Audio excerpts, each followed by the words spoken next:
So greet everyone, please. Good afternoon po sa inyong lahat. Thank you so much for being here tonight. Ay, this afternoon. Ayun, maraming salamat po. Wow. And of course, the fearless diva, Jonah. Hello po once again. Magandang hapon po sa inyong lahat and thank you for supporting the event this afternoon, ang Days Espresso po. Maraming salamat po for being here. Thank you. And of course, the world class herself, Miss Lani, Miss Alicia. Hello again, everyone. Thank you so much for being here to support the Aces. Maraming salamat. Good to see you all. Yeah, hey, and we're now ready for the question and answer part ni Aaron. Do you have, meron na? Yes, partner. Ito, our first question. Mic test. Are you having hiccups or what? Mic test. Okay, our first question will come from Alwin Ignacio. Ayan. Go, Alwin. Sorry pag napupunta kasi dun yung mic, nagkakaroon ng ano. Hey. But definitely we are on treat ito sa March 30th sa The Araneta College. Ayan si Alwin. My name is Lani. Hello. Hello.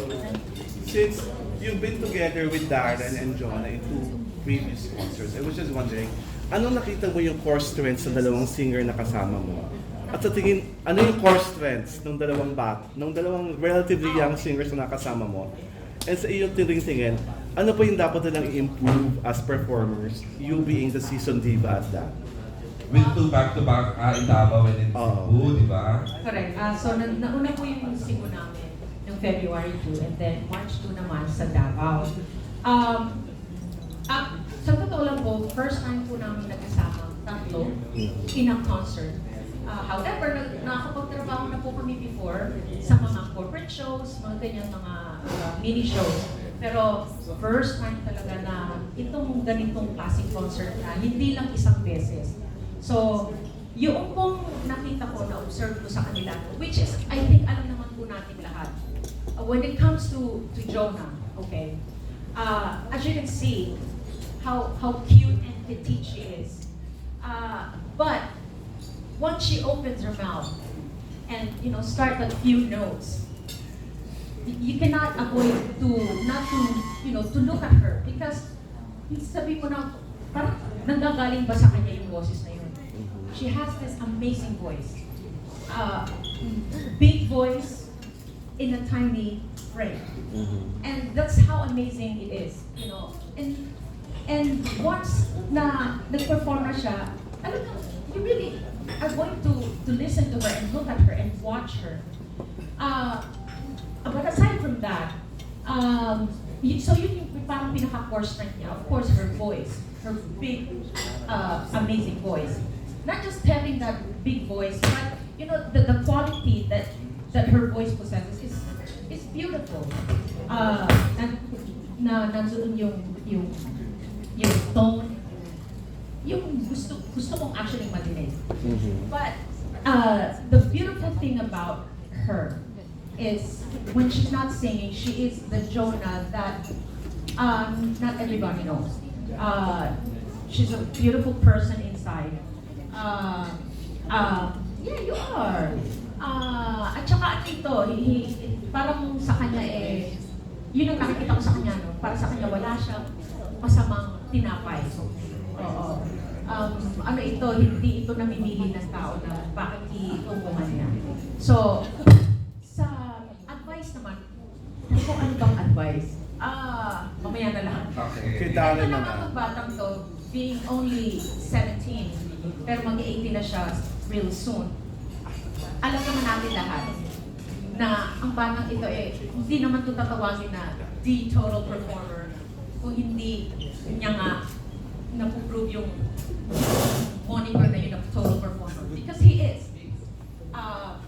Yung boses niya, parang hindi galing sa isang 17-year-old young man. Yung kasing quality ng boses nito, parang ba kung masasabi yun? Yung meron siyang bit na na emotion, so tsaka ang sarap pakinggan ng boses niya na malamig pero merong depth, I don't know how to explain it more, but ganun yung nakikita ko sa'yo. And then pag sumayaw naman, my gosh, wow, I mean, she's only 17 and what more kapag tumakbo pa yung mga taon niya sa industriya, he's gonna get better, he's gonna get more handsome.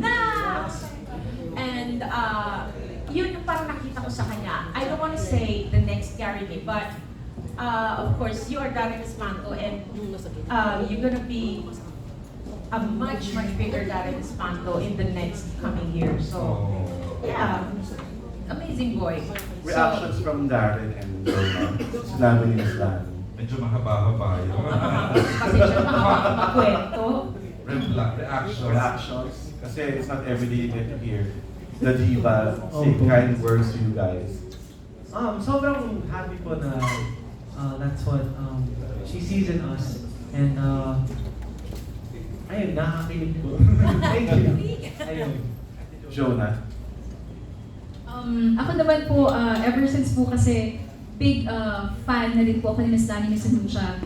Nung bata pa po ako, yung mga songs po niya sa kanyang album noon, pinaglalaban ko po sa mga singing contests din. So, alam ko po yung mga songs niya na Tunay na Mahal, You Don't Have to Say Love Me, and marami po pong songs. So, ito po yung mga moment na katabi po namin si Miss Lani, and hearing those words from the Asia's Nightingale, Miss Lani Miss Anuncia, syempre po, sobrang nakakataba ng puso na someone dito po sa industry na kasing laki ni Miss Lani Miss Anuncia, and na-appreciate po yung talent namin ni Darren. So, we're very grateful to Miss Lani dahil napaka-generous din po talaga niya as an artist na yun nga po, pumayag siya na makasama kami in a concert. So, of course, itong event na to para sa amin, forever po namin ita-treasure.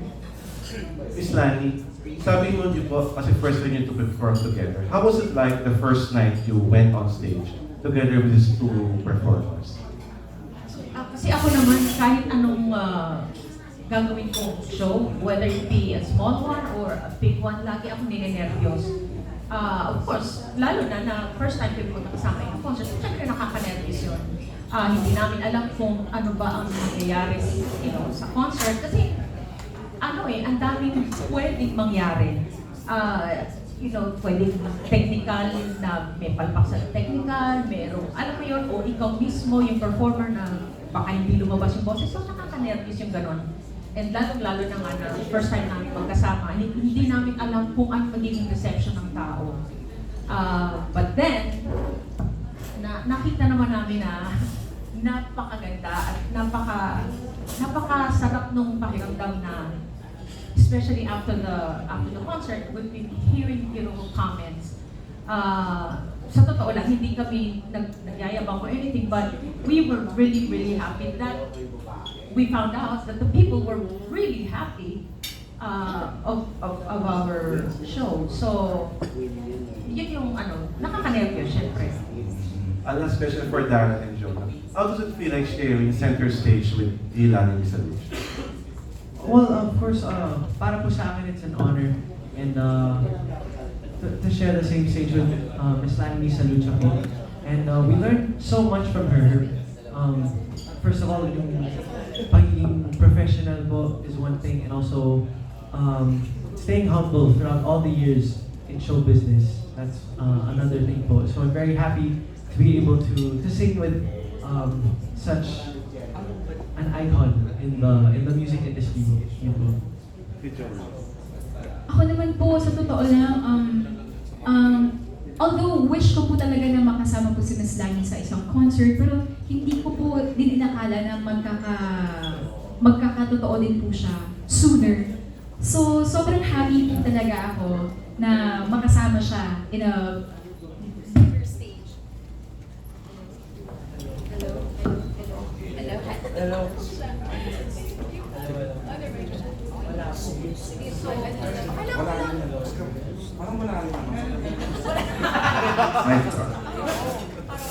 Technical glitch. Sorry. Sobrang, wow, ganda po ng quality ng mic na to. Sobrang happy and fulfilling po talaga bilang isang singer, bilang isang performer na nakakasama mo po yung mga naglalakihan na star sa music industry. And once nakasama nyo na po siya, ang dami-dami po pa pala namin matutunan. Hindi lang po sa technicality, sa pagkanta, kundi being a person po mismo. Kung paano po siya kung paano maging professional sa trabaho, and kung paano po siya makitungo sa mga, hindi lang po sa mga staff, producers, fans, kundi kahit sa mga ordinaryong tao. Nakikita po namin kung paano po niya sila itrato. So, syempre namamangha po kami na kahit very iconic na po si Miss Lani, but still, she's very humble. So, yun po yung na kukuha namin ng mga lessons from Miss Lani na hopefully mabaon natin. And yun din yung makapagbigay sa atin ng staying power po dito sa music industry. Kumbaga, hindi lang pagkakaroon ng isang massive talent, kundi yung character din po bilang isang tao. Thank you. Thank you.